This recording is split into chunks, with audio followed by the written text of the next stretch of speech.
Hello friends, welcome to Mahi steno. இன்றைக்கி நம்ம ஒரு ஜென்ரல் பேசேஜ்லேருந்து சில ஷார்ட்கட்ஸ் எல்லாம் பார்க்க போகிறோம். அந்த ஷார்ட்கட்ஸ் எல்லாமே ரொம்ப அட்வான்ஸாக இருக்கும். இது ரொம்ப உங்களுக்கு ஹையருக்கு ரொம்ப ஹெல்ப்ஃபுல்லாக இருக்கும். அப்புறம் இந்த ஷார்ட்கட்ஸை இன்றைக்கி நீங்கள் நோட் டவுன் பண்ணி அதை ப்ராக்டிஸ் பண்ணி வச்சுக்கோங்க. நாளைக்கு இதோடைய ஷார்ட்கட்ஸ் எல்லாம் யூஸ் ஆகிற மாதிரி ஒரு பேசேஜ் ஒன்று வந்து நாளைக்கு போடுவேன். So that it will be helpful, more helpful. So எல்லாருமே இதை வந்து kindly go through it. Okay, இன்னைக்குள்ள கிளாஸுக்கு போகலாம்.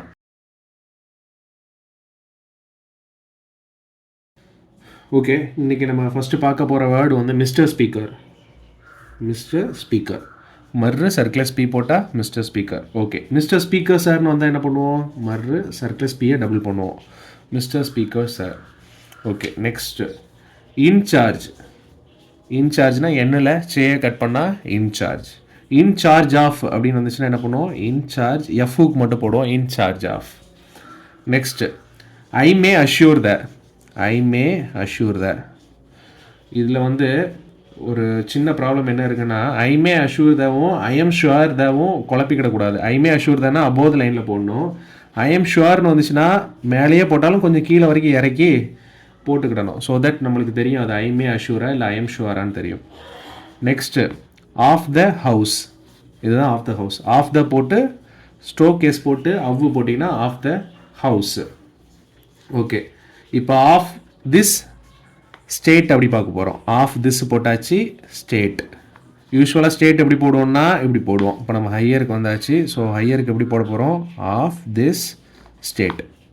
ஆஃப் திஸ் சிட்டி அப்படின்னு வச்சு என்ன பண்ணுவோம்? ஆஃப் திஸ், இங்கே டீயை பெருசாக்குவோம். அங்கே டீயை ஹால் பண்ணுவோம், அங்கே டீயை பெருசாக்கி சிட்டின்னு போட்டுருவோம். Of this city. ஓகே, இப்போ பட்ஜெட். பட்ஜெட் வந்து ரெண்டு விதமாக எழுதலாம். யாருக்கெல்லாம் வந்து ஃபஸ்ட் நீங்கள் பழகி வச்சுருப்பீங்க பட்ஜெட் இப்படி தான் போட்டு இப்படியும் போட்டுக்கலாம். இல்லாட்டி பிலோ த லைனில் பட்ஜெட் ப்ரப்போசல்ஸ் வெறும் பீஹாவோடு மட்டும் போட்டிங்கன்னா பட்ஜெட் பிலோ த லைனில்.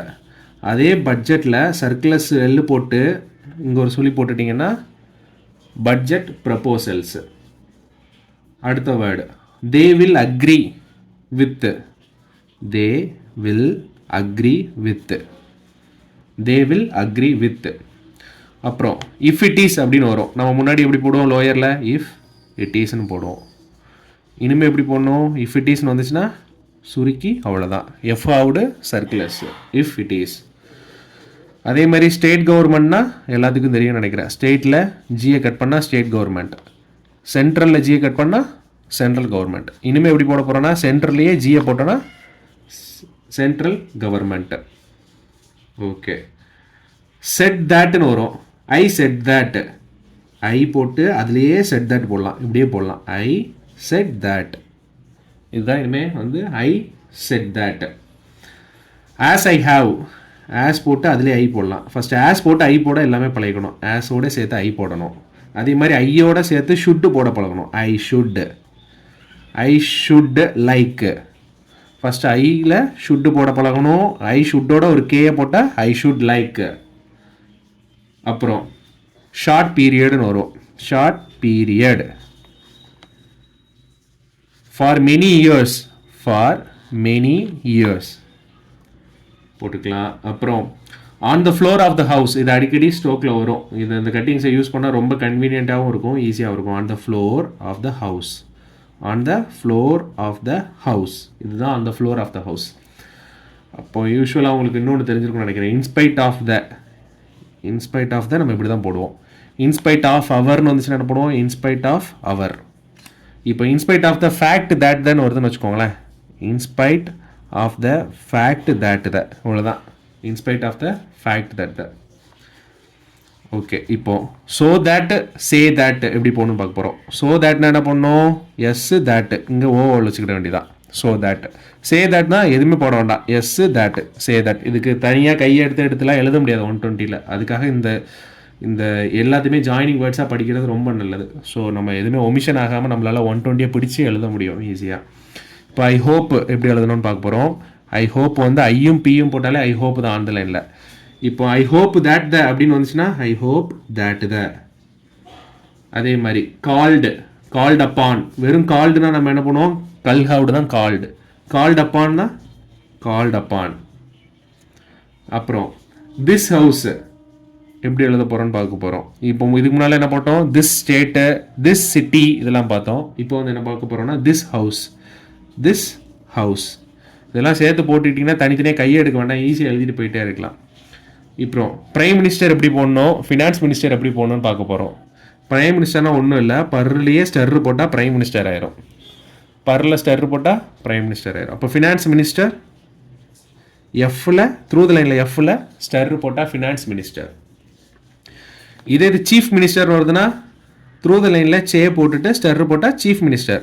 கீழே இந்த இது ஏன் அப்பாஸ்டர் மார்க் போட்டிருக்கேன்னா இது வந்து ஒரு பதவியை குறிக்கிற சொல். அதனால் நம்ம வந்து ஊர் பேர் வந்தாலோ இந்த மாதிரி ஒரு டெசிக்னேஷன் வந்தாலோ இல்லை ஏதோ ஒரு நம்மளுக்கு ஏதோ நம்ம எழுதின வேர்டு நம்மளுக்கே வந்து தெரியல, ஈஸியாக ஐடென்டிஃபை பண்ண அந்த வேர்டில் ஒரு சிக்கல் இருக்குன்னா நம்ம ஸ்பீட் எழுதுமா என்ன பண்ணோம், ஒரு 2 மார்க் போட்டு வச்சிட்டோன்னா நம்மளுக்கு தெரியும் இதில் ஏதோ ஒரு முக்கியமாக ஒரு வேர்டு வருதுன்னு. இப்போ அடுத்து best of our ability, best of your ability. ஒன்றும் இல்லை, பெஸ்ட்டு போடுற மாதிரி 6 போட்டு பிஏ கட் பண்ணிட்டீங்கன்னா best of our ability, best of your எபிலிட்டினா போட்டு பிஏ கட் பண்ணால் best of your ability, 2 word. இப்போ இன்னொன்று நல்ல ஸ்ட்ரோக் ஒன்று சொல்ல போகிறேன். அதாவது என்னென்னா 6 டபுள் பண்ணி யூ போட்டிங்கன்னா ரூரல் ஏரியா. நான் இப்படி தான் படிச்சுக்கிட்டேன், அது உங்களுக்கு யூஸ்ஃபுல்லாக இருக்கும்னு நினைக்கிறேன். யாருக்கெல்லாம் இது ஈஸியாக இருந்தால் எடுத்துக்கோங்க, இல்லை எனக்கு இது செட் ஆகாதுன்னா அந்த வேர்டை விட்டுருங்க. உங்களுக்கு எந்த இது பழக்கமாக இருக்கோ அதேபடியாக போய் பழகுங்க. இப்போ ரூரல் ஏரியாஸ்னு வந்தால் என்ன பண்ணுவேன்னா 6 டபுள் பண்ணி சர்க்கிளஸ் போட்டுக்கிடுவேன், ரூரல் ஏரியாஸ். ஸோ நான் ரூரல் தனியாக ஏரியா தனியாக போட வேண்டாம், என்னால் ஈஸியாக ஸ்பீடு என்னால் 120 ஈஸியாக எழுத முடியும். Necessity of life, necessities of லைஃப்னு வரும். இதுதான் necessities of life. Necessity of லைஃப்னா நெசசிட்டி ஆஃப் லைஃப், 2 இது பார்த்துக்கணும். அப்புறம் ஹானரபிள் மெம்பர் அப்படின்னா நர்ரை டபுள் பண்ணாலே ஹானரபிள் மெம்பர், நர்ரை டபுள் பண்ணி எஸ் போட்டால் ஹானரபிள் மெம்பர்ஸ். அப்புறம் என்னோடய பழைய வீடியோவில் கூட சொல்லியிருப்பேன், அதாவது என்னென்னா கோஆப்ரேட்னா கே போட்டு ஓஏ அப்படிங்கிற ஒரு ஒவல் போட்டுக்கிட்டேன்னா கோஆப்ரேட் வருதுன்னு அர்த்தம். நான் கோஆப்ரேட்டட்னு வந்துச்சுன்னா என்ன பண்ணுவேன்னா இதில் கட் பண்ணிக்கிடுவேன் கோஆப்ரேட்டட். அப்புறம் கோஆப்ரேட்டிவ்னு வந்துச்சுன்னா என்ன பண்ணுவேன்னா கேயை டபுள் பண்ணி இங்கே ஒரு ஹூக்கு வி ஹூக்கு போட்டுக்கிடுவேன், கோஆப்ரேட்டிவ் இப்படி போட்டுக்கிடுவேன், இதுதான் கோஆப்ரேட்டிவ். அப்புறம் கோஆப்ரேஷன் அப்படின்னு வந்தால் கேயை டபுள் பண்ணி ஷன்னு போட்டுக்கிடுவேன், கோஆப்ரேஷன். கோஆர்டினேஷன் அப்படின்னு வரும், கோஆர்டினேஷன்னா இந்த எண்ணு பக்கத்தில் சன்னை போட்டுக்கிடுவேன். ஸோ தட் இது பேர் வந்து என்னென்னா கோஆர்டினேஷன் அப்படின்னு நான் போட்டுக்கிடுவேன். அப்புறம் இதுக்கப்புறம் சில கட்டிங்ஸ் என்ன சொல்லலாம்னா டெவலப்டு, டெவலப்மெண்ட்டு, டெவலப்மெண்ட்டிங் இந்த வேர்டெலாம் பார்க்க போகிறோம். இப்போது டெவலப்பை பொறுத்த வரைக்கும் டிவிபி இதுதான் நான் டெவலப்னு போட்டு படிச்சிருக்கிறது. இது உங்களுக்கு ரொம்ப ஈஸியாக இருக்கும்னு நினைக்கிறேன், டெவலப்பு. அப்போ டெவலப்டுன்னு வந்தால் எப்படி போடுவீங்கன்னா பி ஹவுடு டெவலப்டு. டெவலப்மெண்ட்டுனா வெறும் டிவி தான் டெவலப்மெண்ட்டு. டெவலப்மெண்ட்டிங் அப்படின்னா டெவலப்மெண்ட்டுனா இவ்வளோதான், அதில் இங்கே போட்டால் டெவலப்மெண்ட்டிங், அவ்வளோதான். இப்போ அப்ராப்ரியேஷன் பில் அப்படின்னு ஒன்று வருதுன்னு வச்சுக்கோங்களேன். அப்ராப்ரியேஷன் பிஏ கட் பண்ணால் பில்லுன்னு அர்த்தம். ஒன்று பிஏ கட் பண்ணால் பில்லுன்னு அர்த்தம், இல்லாட்டி இப்போ எஸ்டி ஸ்டேட் போடுறோம், ஸ்டேட்டில் பிஏ கட் பண்ணன்னு அர்த்தம் ஸ்டேட் பேங்க் வந்திருக்குன்னு அர்த்தம், ஸ்டேட் பேங்க்கு. அதே மாதிரி பார்ட்டிசிபேட்டிங் அப்படின்னா நான்லாம் ஈஸியாக எப்படி எழுதுவேன்னா பர்ஹவுடு சர்க்ளஸ் பிஹவுடு பார்ட்டிசிபேட், பர்ஹவுடு சர்க்ளஸ் பிஹவுட் பார்ட்டிசிபேட்டட்னாலும் அதே தான் நான் போடுவேன். வேணா உங்களுக்கு கிராமர்லாம் நீங்கள் வீக்காக இருக்கீங்க இங்கிலீஷ் அப்படின்னா உங்களுக்கு தனியாக தெரியணும், இல்லை அதில் ஒரு ஆஃப் மிஸ்டேக் ஆகிடக்கூடாது சார், எனக்கு அந்தளவுக்கு இங்கிலீஷ் வந்து எனக்கு வந்து ரொம்பலாம் ஒரு கிராமரட்டிக்கில் எனக்கு வந்து தெளிவாக வராது அப்படின்னா இதில் கட் பண்ணிக்கிட வேண்டியதான், பார்ட்டிசிபேட்டட்னு போட்டுக்கிட வேண்டியதான். பார்ட்டிசிபேட்டிங் அப்படின்னா பார்ட்டிசிபேட்டிங். ஆக்சுவலாக பார்ட்டிசிபேட்டட்லாம் வேர்டை பொறுத்து உங்களுக்கு தெரியணும், அந்த இடத்துல வந்து ப்ரெசன்ட் டென்ஸ் வருதா இல்லை பாஸ்ட் டென்ஸ் வருதான்னு பார்த்து போடணும். இல்லை அதில் எனக்கு குழப்பமாக இருக்குது அப்படின்னா இந்த மாதிரி நீங்கள் கட் பண்ணி ஐடென்டிஃபை பண்ணிக்கணும். ஸோ இதுதான் இன்றைக்கோட கிளாஸஸ். நம்ம நிறையா வேரியஸாக வந்து கட்டிங்ஸ் போட்டாச்சு. நான் ஏன் வந்து ஸ்பீடாக உங்களுக்கு ஒவ்வொன்றா சொன்னேன்னா நீங்கள் தான் வந்து எழுதிக்கணும். மிஸ்டர் ஸ்பீக்கர்னால் நீங்கள் உங்கள் நோட்டில் மிஸ்டர் ஸ்பீக்கர்னு எழுதிட்டு அந்த வேர்ட்ஸை புரிஞ்சுக்கிடணும். ஸோ தட் உங்களுக்கும் அது வந்து மைண்டில் நிற்கும். ஒரு நோட்டு போட்டு அழகாக தினமும் நான் தினந்தார் கொடுக்குறத நீங்கள் எல்லாம் ஈஸியாக எழுதிட்டு வந்தீங்கன்னா it will be very helpful for you. So that ஈஸியாக நீங்கள் வந்து 120 வந்து கிளியர் பண்ணலாம், சிங்கிள் அட்டம்ப்டில் கிளியர் பண்ணலாம். சிங்கிள் அட்டம்ப்டில் கிளியர் பண்ணுறது ஒன்றும் பெரிய கஷ்டமான விஷயம்லாம் இல்லவே இல்லை, ரொம்ப ஜென்ரல் பேசேஜாக தான் கொடுப்பாங்க, அதனால் ஈஸியாக கிளியர் பண்ணலாம். ஸோ என்னோடய வீடியோஸ் உங்களுக்கு பிடிச்சிருந்தா டெய்லி வந்து பாருங்கள். அதுக்கு வந்து என் சேனலை சப்ஸ்கிரைப் பண்ணுங்கள், அதில் இருக்கிற பெல் பட்டனை ப்ரெஸ் பண்ணுங்கள். ஸோ தட் நான் எப்போல்லாம் வீடியோ போடுறேன்னா உங்களுக்கு நோட்டிஃபிகேஷன்ஸ் வந்து வரும். Okay, thank you.